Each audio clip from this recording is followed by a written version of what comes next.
गायनेकोमास्टिया म्हणजे काय, आणि जर एखाद्या पुरुषाची छाती पुढे आली असेल तर तो लगेच गायनेकोमास्टिया म्हणलं जातं का त्याला? गायनेकोमॅस्टिया भारतामध्ये किंवा आपण असं म्हणू शकतो की साऊथ एशिया या रिजनमध्ये खूप कॉमन आहे. ऑलमोस्ट आय वुड से 30% लोकांना कुठल्या ना कुठल्या तरी साईजचा गायनेकोमॅस्टिया अप टू 30% डेफिनेटली आपण म्हणू शकतो. काहींचा गायनेकोमॅस्टिया छोटा असतो, काहींचा मोठा असतो.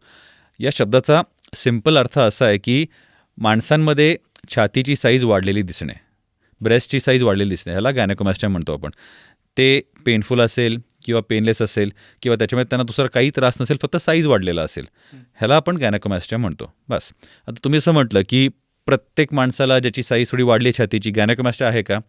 वेल, फार कमी लोकांना फक्त चरबी जास्त साठलेली असते चेस्टमध्ये, एस्पेशली जे खूप जास्त लठ्ठ असतात, खूप जास्त चरबी असते फुल बॉडीमध्ये, त्यांना कधीकधी आपण स्युडो गायनेकोमॅस्टिया आहे असं म्हणू शकतो. स्युडो गायनेकोमॅस्टिया म्हणजे फॉल्स गायनेकोमॅस्टिया, जिकडं ग्लँड खूपच छोटा आहे आणि बाकी मेनली चरबी एक्स्ट्रा तिकडं साठलेली आहे.